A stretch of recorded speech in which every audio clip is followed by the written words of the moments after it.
The wind cut across the plain, dragging grit over the porch boards until they whispered like dry bones. A lone black veil clung to the woman's face, fluttering against the wood frame as she sat unmoving, hands folded on her lap. The desert light was harsh, burning gold against the horizon, and the earth smelled of dust and sun-baked sage. From the road came the hollow creak of wagon wheels retreating toward town, the driver hurrying before nightfall. Coyotes barked far off, a sharp reminder of emptiness. She remained still, eyes fixed on the grave marked by a crooked cedar crossed 50 paces from her porch. The soil around it was cracked, the mound already sinking back into the earth. Boots scraped the porch. The ranch hand, old shoulder stooped, stopped short when he saw her fingers moving against a dull revolver laid across her knees. He opened his mouth, then shut it again. She did not look at him. "Ma'am," he whispered at last, his voice rough as leather. "They'll be riding again, same as last month. Sheriff won't lift a hand." The woman's thumb brushed the revolver's worn grip. The sound of metal against callus was soft, but sharp in the silence. From down the road came voices, not here yet, but near enough. Laughter, ragged and cruel, carried on the wind like a warning. The hand's face paled. He turned his hat in his fingers, searching her face. "They'll take what they want," he said, almost pleading. "Best not to be standing in their way." Her head lifted a fraction. Beneath the veil, her eyes caught the fading sun, flat and cold, giving nothing back. She did not answer. The voices grew louder, rowdy, jeering, the sound of whiskey behind them. Then silence again, just enough to remind the town they were close, and that they would return when they pleased. The ranch hand swallowed hard. He stepped off the porch, boots sinking into dust, leaving her alone. The woman reached for an oil rag folded on the railing. With steady hands, she began to polish the revolver, the motion slow and deliberate. The weapon gleamed dully in the dying light. It was not new. Its edges were worn smooth, the barrel blackened with age, but her hand fit it with ease that seemed practiced and natural. The wind rose again, rattling the shutters, bending the thorn bushes near the porch. Across the barren plain, the first star broke through the darkening sky. Her gaze drifted back to grave. She lingered there, motionless, the revolver resting easy in her palm. The desert fell quiet, holding its breath, waiting for something it seemed to already know. Spurs clattered on the saloon's floorboards as the raiders shoved through the swinging doors, dust clouding around their boots. Bottles rattled on the shelves when one of them slammed a fist down on the counter, demanding whiskey. The barkeep poured with shaking hands, eyes lowered, shoulders hunched as if to make himself smaller. Laughter burst out, coarse and sharp, filling the room like gun smoke. A chair toppled, scraping across the floor, when one of the men dragged it beneath him. Another tore bread from a woman's tray, crumbs scattering into the sawdust. Through the cracked doorway, the widow's black veil shifted in the wind. She stood on the street, silent, watching the shadows of their movements flicker across the yellow lamplight inside.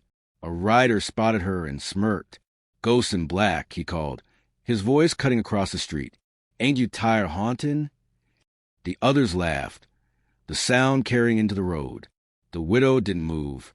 Dust swirled around her boots, and the veil clung tighter to her face as if the night itself held its breath.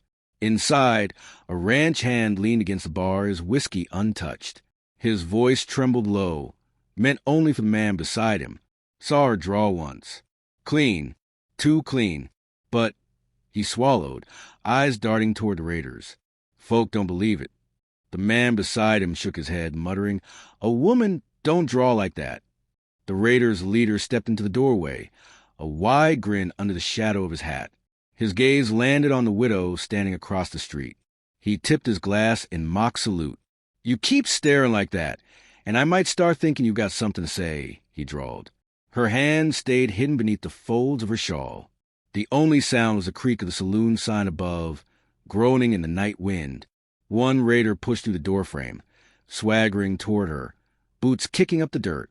He stopped just shy of the porch step, tilting his head to meet her eyes through the veil. "Never seen a ghost up close," he said, voice thick with liquor. He leaned forward, close enough to smell the dust on her clothes. Wonder if you're as hollow as you look." The widow did not flinch. Her gaze met his, steady, unreadable. Something in it made the raider hesitate, his grin faltering for the briefest moment. He spat in the dirt, muttered a curse, and stumbled back into the saloon. The leader's voice rose behind him, sharp as a whip. 3 nights, ghost. Then we'll take it all. Food, land, and anyone dumb enough to stand in our way. The door slammed shut. The laughter resumed. On the street, the widow's hand slipped beneath her shawl, fingers curling around the revolver's grip. Her shoulders lifted once with the desert wind, then stilled again. The night pressed close, heavy waiting. The lantern hissed low, its flame throwing long shadows across the ranch table. Papers lay scattered, one sheet pulled close beneath the widow's hand. The scratch of her pencil cut the silence, words forming in steady strokes, her breath shallow against the veil. She folded the page once, slid beneath a cracked photograph in its wooden frame. The glass was cloudy, but the man's face inside was clear enough. Wind rattled the shutters, pushing grit against the panes. She rose, the chair groaning across the floorboards, and crossed the trunk at the far wall. The lid creaked open. Beneath worn blankets, the revolver gleamed. She lifted it with both hands, setting it against the table. Its weight settled into the room like a second presence. The veil slipped loose as she tied her hair back, hands trembling not with fear, but with the memory pressing close. Her breath caught, then steadied. She pulled the weapon free of its holster, spun the cylinder with a flick, and let it snap back into place. Outside, coyotes called, their voices sharp across the plain. She stepped onto the porch, moonlight whitening the boards beneath her boots. Her shadow stretched long across the dirt. Slowly, she lifted the revolver. The first draw was clumsy, stiff with rusted memory. She grimaced, slid it back, and tried again, this time faster. The gun barked once, flames splitting the night. The echo rolled down the desert like thunder off stone. She exhaled hard, the smoke curling past her lips. Again she drew, smoother now, the barrel steady, the report cracking sharp into the dark. Every pull steadied her shoulders. Every shot chipped away hesitation. From the town below, dogs barked. Lights flickered on in distant windows, but no one came. The desert swallowed the noise, leaving only the smell of powder and the soft crunch of her boots pacing the porch. She stopped at the grave. The earth was pale in the moonlight, the cross leaning toward her like a weary witness. She knelt, pressing her hand against the dry soil. The revolver rested at her side, its barrel still warm. Her voice was low, almost lost to the wind. "I failed you once. I won't again." The coyotes answered, their cries long and hollow, drifting into silence. She stood, tucking the weapon beneath her arm, shawl drawn close around it. The veil fell back into place, dark against the pale sky. Her eyes lifted, searching the horizon where dusk would soon rise. The night held its breath. The stars watched in silence, and the widow waited. Dust boiled on the horizon, a low thunder of hooves rolling closer. The town stood still, doors barred, windows shuttered. Not a sound but a clatter of horses bearing men who laughed as they rode. Spurs jingled, rifles flashed in the morning sun. The widow stepped into the street, black shawl drawn close, veil trailing against the dirt. She stood alone as the riders pulled up short, their horses snorting clouds into cool air. The leader spat, grin splitting his face. "Look at that. A lone crow waiting to peck at bones." His voice carried easy, mocking, meant for every ear pressed against wood and glass. She said nothing. Her hand hung loose at her side, the revolver hidden in the folds of her shawl. Laughter erupted from the saddle line. One raider leaned forward, sneering. "She thinks she can stare us down." The leader swung down from his horse, boots hitting the dirt with a heavy thud. He walked toward her slow, hat brim low, hand brushing the butt of his pistol. 3 nights, ghost. Time's up."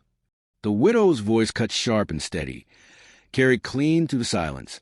"I'm not stopping you. I'm ending you." The grin faltered. His hand twitched for iron. Her shawl fell away. The revolver cleared leather faster than breath. Flame split the morning. The leader dropped, dust blooming around his body before his pistol even left his holster. Shouts tore the silence. Guns jerked up, horses reared. Steel clashed from every side. The widow moved like lightning. Draw, fire. Draw again. Each shot a clean strike, bodies hitting dirt before the echoes faded. One raider spun from his saddle, boots catching in the stirrup. Another fell face first into the street, blood pooling black against the dust. She turned smooth, every motion honed, no pause, no waste. The air stank of powder. Smoke drifted thick, rolling past her veil.